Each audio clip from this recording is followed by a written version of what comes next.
you will end up with a stringy pie, and it's just not going to be good.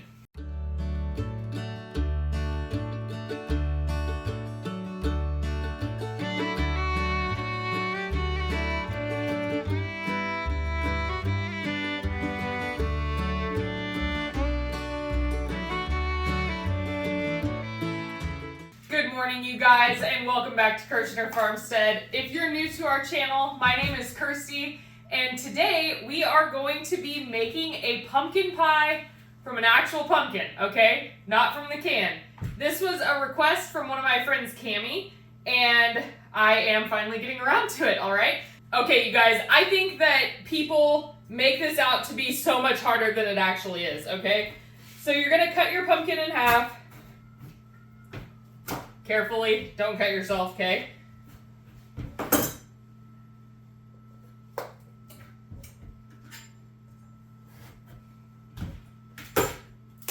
Just like that, you're going to take the stem off.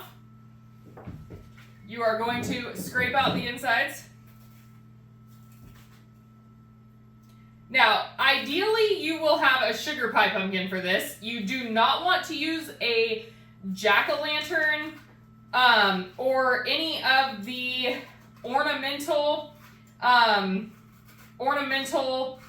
Halloween type pumpkins, because you can eat them. They're completely edible, but they're just not going to taste good. They don't have as much sugar, and they're really, really stringy instead of meaty, okay? If you make your pumpkin pies with one of those type of pumpkins, you will end up with a stringy pie, and it's just not going to be good.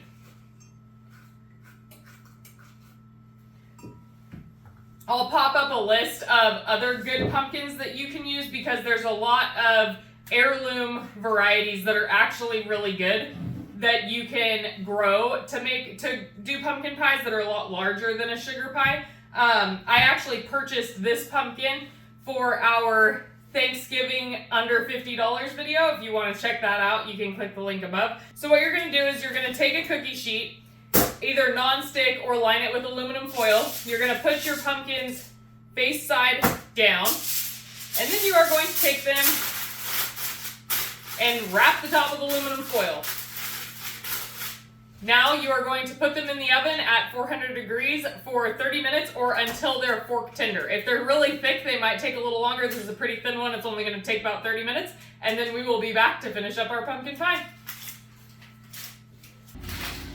All right, you guys, our pumpkins are totally soft. So the way that I test them is I actually just poke them when they're in the oven, and when it makes a dent with my finger, I know they're done, okay? All right, so now you are literally just going to... Tanner has stuff to say. Now you are literally just going to scrape the pumpkin out of the shell, okay? Look at that beautiful pumpkin, you guys. It's so smooth. And this is not burnt. That's actually just caramelized sugar. Sugar pie pumpkins have been bred to have a lot of sugar content in them, which is, of course, why they make better pies.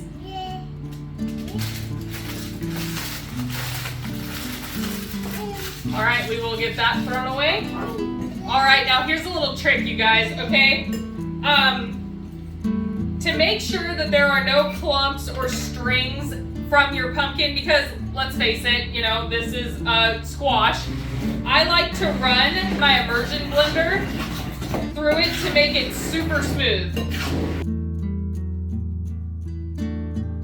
Nobody likes chunks in their pumpkin pie, right? All right, you guys, now that our pumpkin puree is all ready, we are going to get our crust made, okay? We're gonna put 2.5 cups of flour into our big mixing bowl, and we are going to put about half a teaspoon of salt.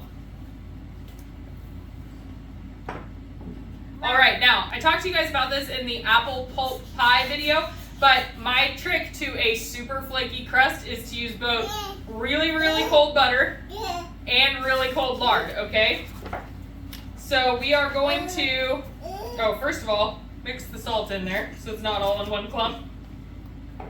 And we are going to sprinkle the butter in there. Remember, you want to touch it as little as possible so that the heat of your hands doesn't melt it. And the lard is even softer than the butter, so try to touch it even less. Now, I am going to use a potato masher to cut all of the fat into my flour. You're going to look for about pea-sized chunks of fat. Now, I know not everybody has lard, and that is perfectly okay. We render it down from our pigs when we butcher them, but shortening is a perfect substitute. You can use that if you would like to. Or you can also go buy lard at the supermarket if you want to try it out. Okay, now we have half a cup of ice water that we are going to start adding in, spilling some on the counter. All right, now we are going to turn it out onto our table, and we are going to have to use our hands a bit right now to get it all worked together. See if you need to add any more water, which I do. About 1 more tablespoon. All right, now you are going to take a piece of plastic wrap, and you are going to put your pie dough disc in the middle. Get it wrapped up. And you are going to let this sit in the fridge for about 30 minutes, and then we'll be back to do our pie filling.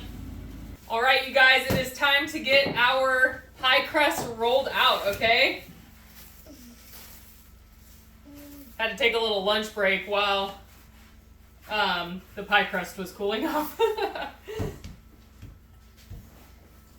Justin made the most delicious beef stew for dinner night before last, and that's what we had for lunch today. Now you're going to want to handle your pie crust again as little as possible so that the butter and the lard stay nice and cold, okay? So let your rolling pin do the work. All right, so remember to pick up your pie crust. If you watched our other video, the best way to do it is to partially, loosely roll it onto your rolling pin. Go over your pie pan, set it down in there, okay? We're going to take a fork and poke holes all over the bottom of our pie, and that is going to prevent any air pockets from blowing up in the oven and causing a big displacement of your filling. All right, you guys, so while our pie crust is sitting over here and resting, we are going to mix up our filling, okay? Our pie pumpkin was 1 pound, 12 ounces, and it made exactly 2 cups of filling, okay?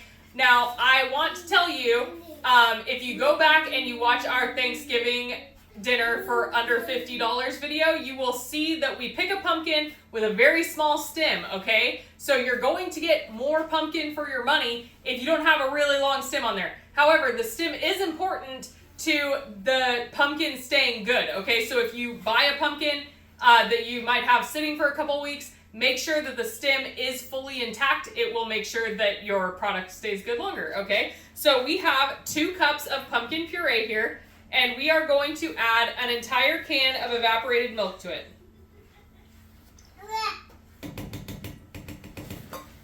And then we are going to add 2 eggs, 3/4 of a cup of sugar. And if you didn't get to see our homemade pumpkin pie spice video, I highly recommend that you go and watch it because there is nothing quite like homemade pumpkin pie spice, okay? We're going to use 2 teaspoons of our pumpkin pie spice and 1 teaspoon of salt. And we are going to get this all mixed up, okay? It's really important that you let your pie crust rest while you are making your filling, because what will happen if you don't is when you cut the edges off, your pie crust will shrink down into your pie pan as you cook it. So it is a really important step. Not that it affects the taste at all, but it does affect the appearance of your pie. All right, that is all mixed up. Now what we are going to do is we are going to cut using the edge of our pan as a guide. Okay, now if you would like to, you can save this extra pie crust, and you don't want to like smash it back together. You just push it back together, kind of, right? You don't want to, if you mash it up too much, you'll lose the flakes. But what you can do is you can kind of pat it back into a round, and you can take this, roll it out, and cut it into leaves if you want to put on the top of your pie. Okay, so to do the edging, what you're gonna do is you're gonna take your pointer finger and your thumb on your other finger, whether you're left-handed or right-handed, and you're gonna take your pointer finger and push, and then pinch with your other hand, okay? So it's like a bird biting something, okay?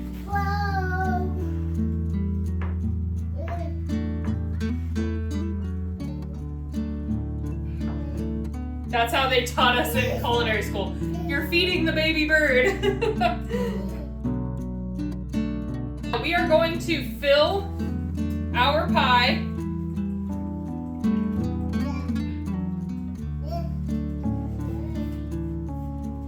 That's perfect. This is a deep dish 9-inch pie pan. And we are actually going to chill it for another 30 minutes. And that is going to help the pie crust also retain its shape and the buttery flakes in it, all right? We are going to preheat our oven to 425 degrees, and then we will bake our pie at 425 for 15 minutes, and then drop the heat down to 350 for another 40 to 50 minutes until the center of your pie is set when you shake it a little bit, okay? And then we will be back. Thank you for sticking around, guys. All right, you guys, and just like that, our pumpkin pie is out of the oven. Now, as it cools, it is going to sink down and flatten out a bit. All right, you guys, I hope that you enjoyed this video. If you have any Thanksgiving recipe requests for me, please let me know in the comments below. If you want to let me know what your favorite pumpkin pie recipe is, again, comment below. And as always, I hope that you guys have a blessed day. Bye.